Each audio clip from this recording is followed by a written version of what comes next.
시청자 여러분 안녕하십니까? 윈TV 미주뉴스입니다. 도널드 트럼프 당선인의 요구로 공화당 예산안에 큰 변화가 생겼습니다. 그러나 민주당과 공화당 내부 의원들의 반발로 이어지면서 연방 정부의 셧다운 가능성이 커지고 있습니다. 보도에 김승재 기자입니다. 미국 연방정부 예산 처리 시한이 하루 앞으로 다가온 가운데 도널드 트럼프 당선인의 요구로 공화당이 기존 여야 합의를 뒤집고 부채 한도 폐지를 포함한 새로운 예산안을 마련했습니다. 트럼프 당선인은 새 예산안에 대한 지지를 공개적으로 표명했지만 민주당과 공화당 내 일부 의원들이 반발이 이어지면서 연방정부 셧다운 가능성이 커지고 있습니다. 공화당은 3개월짜리 임시 예산, 2년간 부채 한도 폐지, 1,000억 달러 규모의 재난 지원, 100억 달러 규모의 농민 지원 등을 포함한 새 예산안을 내놓았습니다. 이 안에는 의원 급여 인상 조항은 제외됐습니다.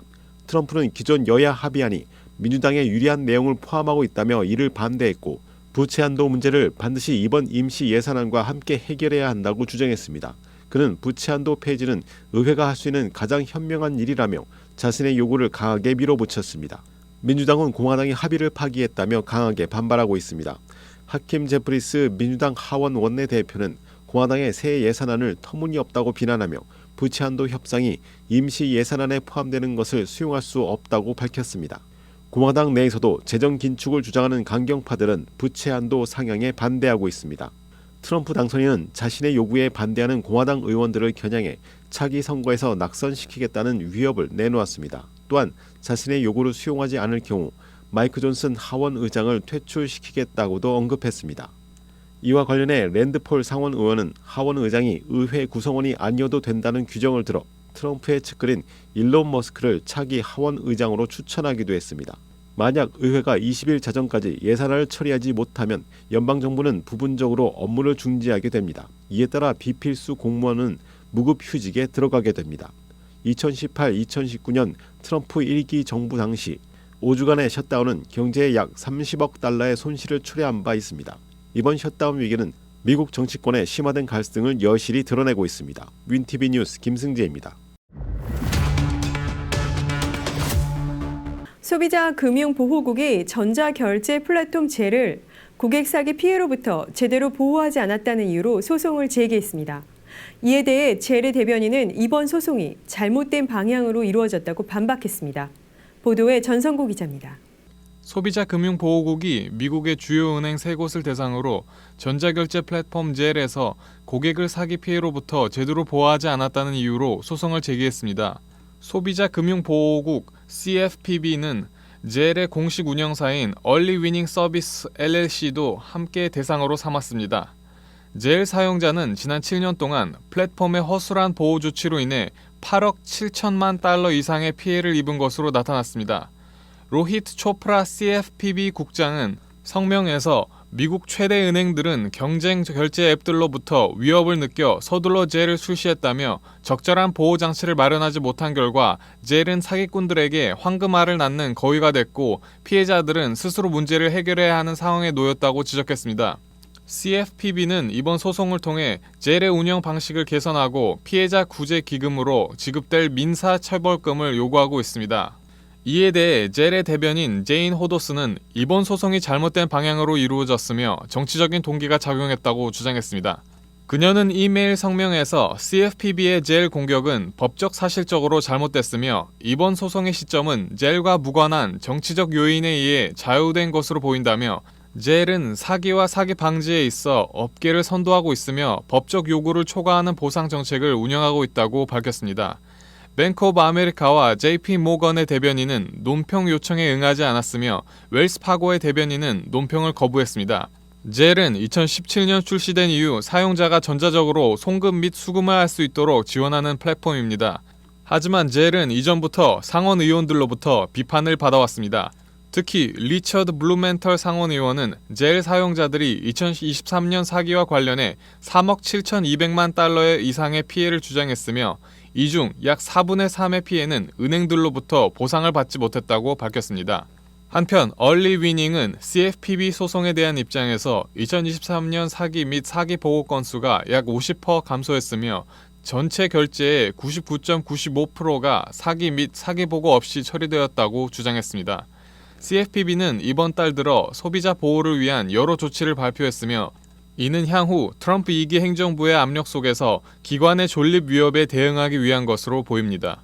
윈티비 뉴스 전성구입니다. 한인 버스 기사가 근무 중 승객이 칼에 찔려 사망하는 사고가 발생해 충격을 주고 있습니다. 사고를 당한 한인의 죽음은 지역 사회에 큰 안타까움을 주고 있습니다. 보도에 심영재 기자입니다. 시애틀에서 한인 버스 기사가 심야 근무 중 승객의 흉기 공격으로 목숨을 잃는 비극적인 사건이 발생했습니다. 워싱턴주 시애틀에서 버스 기사로 일하던 숀 임 씨는 승객과의 말다툼 끝에 버스에서 끌려나와 칼에 찔려 사망했습니다. 사건은 지난 18일 새벽 3시경 임 씨가 워싱턴 대학교 인근을 운행하던 중 발생했다고 지역 언론이 보도했습니다. 사건 현장의 CCTV 영상에는 새벽 적막한 도로 한복판에서 임 씨가 용의자에 의해 버스에서 끌려 내려진 뒤 다시 골목으로 끌려가는 모습이 포착됐습니다. 시애틀 경찰은 용의자로 리차드 시츠렉을 지목하며 사진을 공개했습니다. 키 6피트 5인치, 체중 195파운드의 백인 남성인 그는 경찰에 의해 매우 위험한 인물로 분류되었습니다. 경찰은 시민들에게 용의자를 목격하더라도 접촉하지 말고 즉시 신고할 것을 당부했습니다. 임 씨는 2015년부터 시애틀 메트로 버스 기사로 일하며 동료들로부터 높은 신뢰를 받아왔습니다. 그는 부인이 낮 시간 동안 일하는 동안 아이를 돌보기 위해 심야 근무를 자청해 왔다고 알려져 그의 죽음은 지역사회의 안타까움을 더욱 크게 하고 있습니다. 시애틀 메트로와 관련 대중교통 노동자를 대표하는 ATU 587의 그렉 우드필 회장은 기자회견에서 우리 동료가 이렇게 잔혹하게 희생당한 것을 묵과할 수 없다며 용의자를 잡기 위한 현상금 1만 달러를 내걸었습니다. 이번 사건은 시애틀 지역사회에 큰 충격을 주고 있으며 경찰과 지역사회는 범인을 조속히 검거하기 위해 노력 중입니다. 윈티비 뉴스 심영재입니다. 조 바이든 행정부는 SK 하이닉스에 4억 5,800만 달러의 보조금을 지급하기로 최종 확정했습니다. 상무부 장관은 이번 지원이 미국의 글로벌 기술 리더십을 더욱 강화할 것이라고 전했습니다. 박수아 기자가 보도합니다. 조 바이든 행정부가 반도체법에 따라 SK 하이닉스에 4억 5,800만 달러의 직접 보조금을 지급하기로 최종 확정했습니다. 연방 상무부는 19일 성명을 통해 이번 보조금이 인디애나주 웨스트 라피에이트에 설립될 AI 메모리용 첨단 패키징 생산 기지 건설을 지원한다고 발표했습니다. SK 하이닉스는 해당 프로젝트에 총 38억 7천만 달러를 투자할 예정이며 정부는 여기에 추가로 최대 5억 달러의 대출도 지원하기로 했습니다. 지나 로몬도 상무부 장관은 이번 지원이 미국의 글로벌 기술 리더십을 더욱 강화하고 세계에서 가장 경쟁력 있는 AI 하드웨어 공급망을 구축하는 데 기여할 것이라고 강조했습니다. 이번 발표는 도널드 트럼프 대통령 당선인이 반도체법에 따른 보조금 지급에 부정적인 입장을 밝히는 가운데 나왔습니다. 바이든 행정부는 트럼프 당선인이 취임을 앞두고 반도체법에 따른 주요 보조금 지급 결정을 서두르고 있습니다. 현재 삼성전자, SK하이닉스, TSMC, 인텔, 마이크론 등 주요 반도체 제조업체들이 미국 내 대규모 설비 투자 계획을 발표했으며 이 중 삼성전자를 제외한 4개사의 보조금 지급이 확정됐습니다. 삼성전자는 2030년까지 미국에 450억 달러를 투자하기로 했으며 64억 달러의 보조금을 받는 예비 거래 각서를 체결하고 연방 정부와 협상 중입니다. 윈티비 뉴스 김승재입니다. LA타임스의 100일 베스트 레스토랑 축하 행사에서 굴을 섭취한 80여 명이 노로바이러스에 집단 감염됐습니다. 전성구 기자가 보도합니다. 지난 12월 3일 할리우드 팔라디움에서 열린 LA타임스의 101 베스트 레스토랑 리스트 축하 행사에서 생굴로 인한 노로바이러스 집단 감염이 발생해 최소 80명이 질병을 호소했습니다. LA 카운티 공중보건국은 이번 집단 감염이 해당 행사에서 제공된 생굴과 관련 있다고 발표했습니다. 문제의 생굴은 퍼시픽 노스웨스트 쉘피쉬 컴퍼니의 페니베이 셀렉트와 페니베이 엑세스 품종으로 포장일은 11월 25일 이후로 표기되어 있습니다. 이 생굴은 현재 리콜 조치 중에 있습니다. 질병통제예방센터에 따르면 노로바이러스는 구토와 설사를 유발하는 매우 전염성이 높은 바이러스로 흔히 장독감으로 불립니다. 미국 내 식중독의 주요 원인 중 하나이며 증상으로는 복통, 발열, 두통, 근육통, 탈수 등이 동반될 수 있습니다. 손 씻기, 오염된 표면 소독, 뜨거운 물로 세탁, 증상이 있을 시 외출 자제 등으로 확산을 막을 수 있습니다. LA 카운티 공중보건국 대변인은 현재까지 80명 이상이 생구를 섭취한 후 증상을 보고했다고 밝혔습니다. 리콜 조치는 하와이, 캘리포니아, 애리조나, 일리노이, 펜실베니아, 뉴욕 등 총 15개 주에 발령됐으며 감염원은 캐나다 브리티시 컬럼비아 지역으로 추정됩니다. 이번 행사에 생구를 공급한 센타모니카 시푸드는 이번 집단 감염 조사에 협조 중이라며 현재까지 공급망 전반에서 부주의가 있었다는 증거는 없다고 밝혔습니다. LA타임즈의 공식 입장은 아직 나오지 않았습니다. 문제가 된 LA타임즈의 레스토랑 축하 행사는 일반 입장권이 $264, VIP 입장권이 최대 $600에 달했습니다. 행사는 성공적으로 끝났으나 이후 발생한 노로바이러스 집단 감염 사태는 지역 사회를 뒤흔들고 있습니다. 윈티비 뉴스 전성구입니다. 명문대학들이 부모의 기부금을 기준으로 자녀를 특별 입학 대상으로 선정했다는 의혹을 받고 있습니다. 그러나 대학들은 이런 혐의를 부인했습니다. 심영재 기자가 보도합니다. 미국 명문대학들이 학생 선발 과정에서 성적보다 부모의 재산이나 기부금을 우선시해 부자 입학 특혜를 제공했다는 이유로 소송에 휘말렸습니다. 월스트리트 저널과 워싱턴 포스트에 따르면 소송 대상에는 펜실베니아대, 조지타운대, MIT, 코넬대, 노터데임대 등 5개 대학이 포함됐습니다. 이들 대학은 부모의 기부금을 기준으로 자녀를 특별 입학 대상으로 선정했다는 의혹을 받고 있습니다. 이번 소송은 해당 대학들의 전학생들이 제기했으며 이들은 대학들이 기부금을 입학평가 요소로 삼아 반독점법을 위반했다고 주장하고 있습니다. 원고는 손해배상금으로 6억 8,500만 달러를 요구하며 이는 2022년 일리노이주 연방법원에서 처음 제기된 소송의 연장선입니다. 당시 피소된 17개 대학 중 12개는 합의에 도달했으나 나머지 5개 대학은 합의하지 않아 이번에 다시 집단 소송이 제기됐습니다.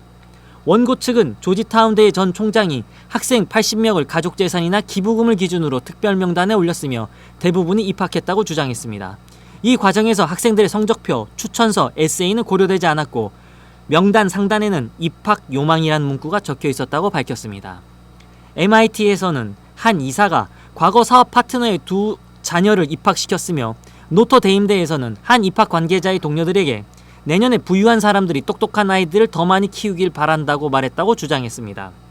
그러나 대학들은 이러한 혐의를 부인하며 입학한 모든 학생이 충분히 자격을 갖추고 있다고 반박했습니다.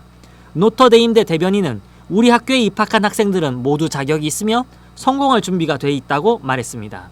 한편 원고 측이 승소할 경우 독점금지법에 따라 배상금이 청구액의 3배 이상인 20억 달러에 이를 가능성도 있습니다.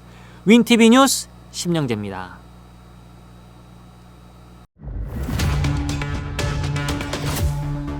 55년 만에 가족을 재회한 여성이 있습니다. 가정 형편으로 2살 때 가족과 헤어졌다가 유전자 등록 제도로 극적인 만남을 이뤘습니다. 전성구 기자가 보도합니다. 가족과 2살 때 헤어진 50대 여성이 55년 만에 경찰의 도움으로 어머니와 언니를 만나는 감격적인 순간을 맞이했습니다. 서울 강남경찰서는 유전자 분석을 통해 연락이 끊겼던 57세 이모 씨가 91세 어머니 이모 씨와 언니와 재회했다고 20일 밝혔습니다. 당시 2살이었던 딸은 현재 91세가 된 어머니보다 지금의 자신의 딸보다도 어린 나이로 헤어졌습니다. 경찰에 따르면 1968년 11월 극심한 생활고로 인해 어머니 이 씨는 막내딸을 서울 성동구의 지인 집에 맡겼습니다. 그러나 5년 뒤 지인이 이사를 떠나며 딸과의 연락이 완전히 끊기고 말았습니다. 그 후 막내딸은 가족품으로 돌아오지 못한 채 성씨가 바뀌고 새로운 주민등록번호를 발급받으면서 가족과의 연결이 단절되었습니다. 가족들은 그녀의 생사조차 알 수 없는 상태로 세월을 보냈습니다. 이들의 재회는 경찰청이 2004년부터 운영 중인 유전자 등록 제도 덕분에 가능했습니다. 딸 이 씨는 2019년 3월 뒤늦게 이 제도를 알게 되어 강남경찰서에 자신의 DNA를 등록했습니다. 같은 해 어머니 이 씨도 경북 포항 남부경찰서에 유전자를 등록했고 국립과학수사연구원의 DNA 분석을 통해 모녀 관계가 확인되었습니다. 결국 55년 만에 지난 19일 강남경찰서에서 가족 상봉이 이루어졌습니다. 어머니 이 씨는 딸을 보자마자 끌어안으며 눈물을 쏟았습니다. 그녀는 딸에게 미안하다, 그동안 어떻게 지냈냐고 안부를 물으며 감정을 억누르지 못했습니다. 딸 이 씨 역시 꿈에서도 그리던 어머니와 가족을 이렇게 기적처럼 찾게 되었다며 감격스러운 마음을 전했습니다. 55년이라는 긴 세월이 지나고서야 이루어진 이들의 상봉은 가족의 소중함과 유전자 등록 제도의 중요성을 다시금 일깨워주고 있습니다. 윈티비 뉴스 전성구입니다. 시카고 로컬 뉴스입니다. 새해 맞이 계획 세우셨나요? 네이비 피어에서 하는 시카고 최대 화려한 폭죽 이벤트가 있습니다. 밤 12시부터 시작해 15분간 진행된다고 합니다. 시카고 네이비 피어의 올해 마지막 날 폭죽 행사 일정이 나왔습니다. 새해를 맞이하는 순간을 즐기기 위해 네이비 피어 측은 일반 관객은 물론 크루즈 선상에서도 즐길 수 있다고 전했습니다. 시카고 최대의 이벤트로서 시카고스 비기스트 뉴 이어스 이브 스카이 스펙타큘러로 불립니다. 화려한 폭죽 이벤트는 밤 12시부터 시작해 15분간 진행될 예정입니다. 폭죽 이벤트는 그랜드 볼륨에서 음악과 더불어 대형 댄스 플로어에서 열리는 행사를 비롯 라이브 음악에 맞춰 밧솔에서 열리는 DJ 공연, 세계 최대의 옥탑방으로 알려진 오프쇼어 루프탑 바에서 즐길 수도 있습니다. 그리고 네이비 피어의 몇몇 식당 외 미시간 호수로 나가는 크루즈를 타고 즐기는 디너 행사 등에서 화려한 폭죽 이벤트를 즐길 수 있습니다. 시카고 한인회와 시카고 총영사관은 한인 밀집 지역 경찰서 포함 치안기관과의 협력 강화의 일환으로 경찰서를 방문해 현안을 나누고 협력을 당부하는 시간을 가졌습니다. 경찰서 방문 행사는 지난해에 이어 올해 두 번째로 진행되었습니다. 12일부터 한 주간 샴버그, 글렌뷰, 나일스 경찰서 순으로 방문해 한국 음식으로 구성된 도시락 박스와 함께 소정의 선물을 나누었습니다. 17일 오전 글렌뷰 경찰서 최은주 시카고 한인회장과 한인회 관계자를 포함 시카고 총영사관의 요태수 경찰영사, 김인수 동포영사가 함께했으며 마이크 제니 글렌뷰 시장, 마이클 메저코위치 글렌뷰 경찰서 부사장, 브렌트 레이놀즈 글렌뷰 911 센터장 등이 참석했습니다. 최은주 회장은 우리 한인 커뮤니티가 현지 경찰들과 더욱 돈독한 관계를 가지기 위해 이 행사를 개최했다고 말하며 또 영어 사용이 어려운 한인들을 위해 좀 더 쉽게 경찰에 접근할 수 있도록 해주기를 당부했습니다. 미 주주 사회와 우리가 동포들이 더 가깝게 가는 아주 친밀하고 교류를 더 정확하게 하는 더 깊게 하는 그런 모티베이션이 되도록 하기 위해서 이번에 준비를 한 거거든요. 순서에 따라 브렌트 레이놀즈 글렌뷰 911 센터장이 빠르면 내년 초부터 시행될 한국어 통역 지원 시스템 서비스에 대해 설명했습니다. Right after the first of the year, we hope to implement put in place artificial intelligence that will help a 911 caller to be able to understand the 911 telecommunicator and the telecommunicator to understand the caller. If the caller only speaks Korean, the system will translate the caller's language to a written screen for the 911 operator, and when the 911 operator speaks back to the caller will hear an artificial intelligence voice speaking in Korean. 마이크 제니 글렌뷰 시장은 이 같은 행사에 참여할 수 있어서 감사하게 생각하며 이러한 행사는 한인 커뮤니티 글렌뷰가 발전적인 관계를 형성하는 데 중요하다고 강조했습니다. It's such a great opportunity to come together and continue to build our relationship with the Korean community here in Glenview and other places in the North Shore. 경찰관으로 25년째 복무하고 있다고 말한 마이클 메저코위치 글렌뷰 경찰서 부서장은 연말 연시 안전에 유의하고 경찰관들은 항상 주민들을 도울 준비가 되어 있으니 누군가 의심가는 사람이 있다면 주저하지 말고 전화 주기를 바란다고 전했습니다. Our job is to serve the community. We'll check on it. We're trained to check on it, and we'll ensure your safety by going out there. Don't think the police are going to be upset, angry, mad. We're here to help. We enjoy what we do, and we enjoy out serving our community. And ultimately, we are here to make your life better. 이 행사는 한인 밀집 지역 치안 기관과의 협력을 강화하고 범죄 피해 한인 조력 및 지역 치안 정보 공유를 통한 범죄 예방과 더불어 미국 주류 사회 내 한인 커뮤니티, 한인 문화 홍보 및 이미지를 제고하는 데 그 취지가 있다고 총영사관 측은 설명했습니다. 이런 활동들은 우리 한인 사회의 안전을 확보하는 데 큰 도움이 될 거라고 생각을 합니다. 이런 계기를 통해서 협력 관계를 굉장히 긴밀하게 구축할 수 있고 그래서 여기 경찰관들도 이제 한인들을 보게 되면 더 친밀감을 느끼고 좀 더 친절하게 자기들 업무를 할 수 있게 될 거고요. 우리 한인들도 더 쉽게 경찰에 접근할 수 있게 될 거라서 굉장히 큰 도움이 될 거라고 믿습니다.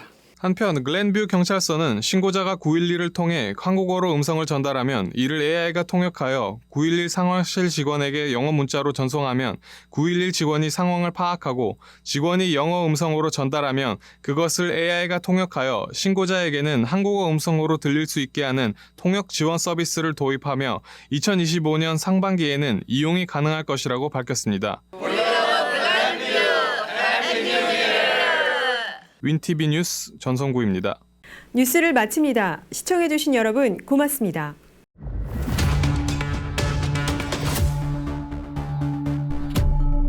시카고 한인동포 일간지 한국일보는 전자신문으로도 배포됩니다.